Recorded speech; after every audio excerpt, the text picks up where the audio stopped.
Hi hello viewers welcome to my channel my style my choice. আজকে আবার একটি নতুন ব্লগ নিয়ে চলে এসেছি। আজকের ভিডিওটি একটু অন্যরকম। তো আজকের ভিডিওটি হলো রাস্তার দুপাশে যত গাছ হয়ে থাকে যেগুলো এই বর্ষাকালে অনেকটাই বেড়ে যায় এবং মানুষের চলাচলে খুব অসুবিধা হয়ে ওঠে।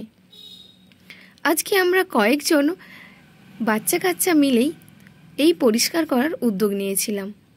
হ্যাঁ, সবাই মিলে চাঁদা তুলে একটা ফিস্টেরও আয়োজন করেছিলাম, তার সাথে পরিষ্কার পরিচ্ছন্ন করেছিলাম। কারণ এই বর্ষাকালে রাস্তার দুধারে যখন ঘাস হয়ে থাকে সেখান থেকে সাপ খোপের উপদ্রব একটু বেশিই হয়। তো সেই ঝামেলা থেকে মুক্ত হওয়ার জন্য আমরা সবাই মিলে আজকে রবিবার ছুটির দিন, তাই জন্য পরিষ্কার করার দায়িত্ব নিয়েছি। তো সবাই মিলে রাস্তার দুধার পরিষ্কার করে চলছি। তো তোমরা বলো আমাদের এই উদ্যোগটা তোমাদের কেমন লেগেছে। তো দেখতেই পাচ্ছ সবাই মোটামুটি খুব কাজ করছে পরিষ্কার করার জন্য। তো আমিও কিছুটা করেছিলাম। তারপরে তো ফিস্ট হবে না, রান্না করতে হবে। সবাই যদি পরিষ্কার করে তাহলে রান্না কে করবে, এই নিয়ে আমরা কয়েকজন রান্না করেছিলাম, বাকিরা পরিষ্কার করছে। তো আমাদের এই উদ্যোগটা কেমন লাগলো অবশ্যই তোমরা কমেন্ট করে জানাবে। আর তোমরাও যদি এরকম কিছু উদ্যোগ করে থাকো কখনো, সেটাও কিন্তু অবশ্যই কমেন্টে জানিও। দেখো মোটামুটি আমাদের পরিষ্কার পর্ব চলছে, দেখা যাক অন্য পার্টে এরপরে আমরা কি করলাম। আমাদের এই পরিষ্কার পরিচ্ছন্ন করার কাজে সুধা কাকু কিছুটা হেল্প করেছিল। এই দেখুন, ইনি হলেন সেই কাকু যে আমাদের একটু সাহায্য করেছিলেন। তারপরে রাস্তা থেকে একজন জেঠু যাচ্ছিলেন, তিনি আমাদের পরিষ্কার করা দেখে আমাদেরকে কোল্ড ড্রিঙ্কস একটা কিনে দিলেন, যাতে একটু গলা ভিজানোর পরে আবার যাতে খুব ভালো করে আমরা কাজটা করতে পারি। এইভাবে খাওয়া দাওয়ার পরে একটু রেস্ট নেওয়ার পরে আবারও পরিষ্কার পরিচ্ছন্নের কাজ শুরু হলো। তো তোমরা জানিও কিন্তু আমাদের এই উদ্যোগটা কেমন লেগেছে। তারপরে আমাদের বাড়ির কাছাকাছি আরও দুজন ভাই আমাদের এই উদ্যোগে যোগ দিল। তারা কিন্তু আমাদের এই প্ল্যানের অংশে ছিল না, তবুও তারা আমরা কাজ করছি দেখে তারাও অংশগ্রহণ করলো। চলো, অনেক তো কাজ দেখালাম, এবার আমাদের ফিস্টের মাংস দেখাই। হ্যাঁ, এইটাই আনা হয়েছিল মাংস।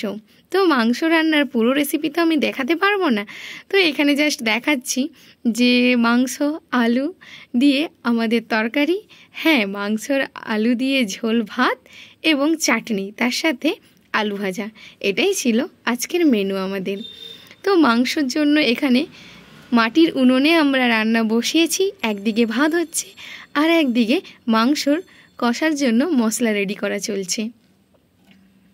তোমাদের সাথে কথা বলতে বলতে মাংসর মশলাটা কষানো হয়ে গেছে।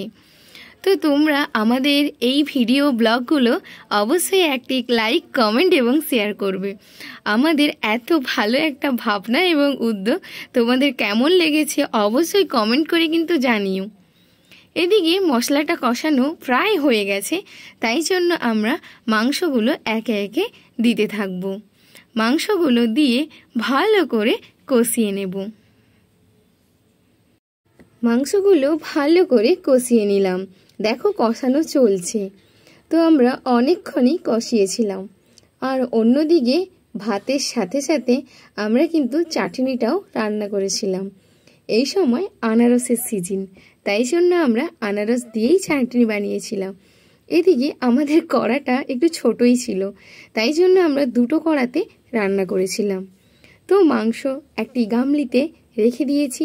এরপরে আমরা সবাই মিলে খেতে বসেছি, কারণ এখন দুপুর 1:30, তাই জন্য অনেকটাই টাইম হয়ে গেছে। তবুও আমরা 1:30টার দিকে কাজ শেষ করে সবাই স্নান ফান করে পরিষ্কার হয়ে ভাত খাওয়ার জন্য তৈরি হয়ে গেলাম। তো ভাত, মাংসর ঝোল, আলু ভাজা, চাটনি। তো আমি আলু ভাজা নেইনি, কারণ আমি আলু ভাজা খাই না, তাই জন্য তো আমার জন্য শুধু ভাত আর মাংসের ঝোল আর পরে চাটনি। আর বাকিরা দেখো খাচ্ছে। তো খাওয়ার সময় তেমন একটা ভিডিও করা ভালো নয়, তবুও আমি আমাদের যে খাওয়ানো হয়েছিল সেটা বোঝানোর জন্য অল্প একটু ভিডিও দিলাম। তার মধ্যে কিছুজন আছে যারা হচ্ছে নিজেদেরকে ভিডিওতে দেখানো হবে এটা ভাবার জন্য হাড় দেখাচ্ছে, একবার মাংস দেখাচ্ছে, যাতে তাদেরকে আমি খুব ভালো করে দেখাই আমার ভিডিওতে। তো দেখতেই পাচ্ছ। তো তার খাওয়ার ভিডিওটা একবার দেখো, সেই নিজের থেকেই এটা বলেছে বলেই আমি দেখাচ্ছি। তো থ্যাংক ইউ সবাইকে মাই স্টাইল মাই চয়েসের পক্ষ থেকে। আর হ্যাঁ, এরকম সুন্দর সুন্দর ভিডিও এবং তার সাথে মজার রেসিপি দেখার জন্য মাই স্টাইল মাই চয়েসকে সাবস্ক্রাইব করে রাখো এবং একটা লাইক কমেন্ট করে দিও, তাহলে আমাদেরও খুব ভালো লাগবে। থ্যাংক ইউ আরেকবার সবাইকে।